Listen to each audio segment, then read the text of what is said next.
Hello বন্ধুরা, আমার চ্যানেলে আপনাদের সকলকে স্বাগতম। চলে এসেছি আজ আবারও একটি নতুন রেসিপি নিয়ে। আজকের রেসিপিটি রাজস্থানি একটা ডিশ, দহি পেঁয়াজ। একদমই সিম্পল রেসিপি। সেটা তৈরি করার জন্য সবার প্রথমে নিয়েছি ছোট সাইজের বেশ কিছু পেঁয়াজ, নিয়েছি 150 গ্রাম টক দই এবং নিয়েছি টমেটো বাটা।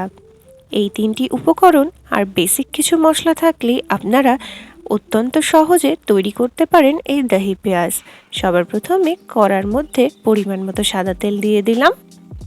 অ্যাড করছি 1 চামচ গোটা জিরে, অ্যাড করছি 3টে শুকনো লঙ্কা। এটাকে ভালোভাবে ভেজে নেব।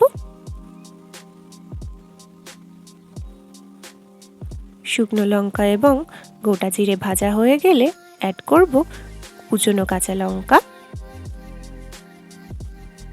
এটাকেও একটু ভেজে নেব। অ্যাড করছি 1 চামচ আদা রসুন বাটা। আদা রসুন বাটাটাকে ততক্ষণ পর্যন্ত ভেজে নিতে হবে যতক্ষণ না এর কাঁচা গন্ধটা চলে যায়। অ্যাড করব টমেটো বাটা। আবারও সমস্ত উপকরণগুলোকে ভালোভাবে মিক্স করে নেব। যখন টমেটোটা একটু ফুটে আসবে সেই পর্যায়ে অ্যাড করব পরিমাণ মতো নুন, কাশ্মীরি লঙ্কার গুঁড়ো, পরিমাণ মতো হলুদ গুঁড়ো, ধনে গুঁড়ো, জিরে গুঁড়ো, গোলমরিচের গুঁড়ো। এবার সমস্ত উপকরণগুলোকে টমেটোর সাথে ভালোভাবে মিক্সড করে নেব এবং ততক্ষণ পর্যন্ত কষিয়ে নেব যতক্ষণ না পর্যন্ত এই মশলাগুলির থেকে কাঁচা গন্ধ চলে যায় এবং তেল ছেড়ে আসে। দেখুন মশলার থেকে তেল ছেড়ে এসেছে। এই পর্যায়ে সমস্ত পেঁয়াজগুলিকে অ্যাড করে দিচ্ছি। এবার সমস্ত পেঁয়াজগুলিকে মশলার সাথে ভালোভাবে মিক্সড করে একটু ভেজে নেব। আপনাদের কাছে যদি এরকম ছোট সাইজের পেঁয়াজ অ্যাভেলেবেল না থাকে, আপনারা বড় পেঁয়াজকে 4 বা 6 টুকরো করেও এই রেসিপিটি তৈরি করতে পারেন। অত্যন্ত সিম্পল এবং টেস্টি এই রেসিপিটি একবার হলেও তৈরি করার জন্য আপনাদের সকলের কাছে অনুরোধ রইল।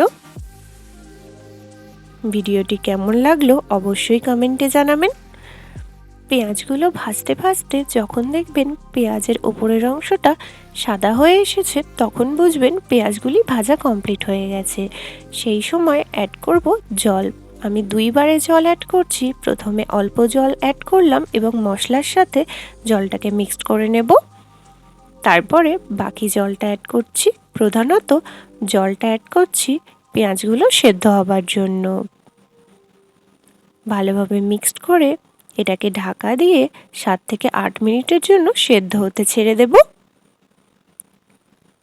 ফিরে এসেছি 7 থেকে 8 মিনিট পর। দেখুন জলটা অনেকটাই শুকিয়ে গিয়েছে এবং পেঁয়াজটাও সেদ্ধ হয়ে গেছে। এই পর্যায়ে অ্যাড করছি জল ঝরানো টক দইটিকে।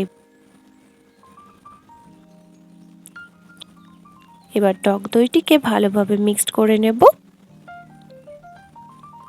টক দইটি মিক্সড করা হয়ে গেলে একটা স্ম্যাশারের সাহায্যে আমি পেঁয়াজগুলোকে অর্ধেক করে ভেঙে দেব।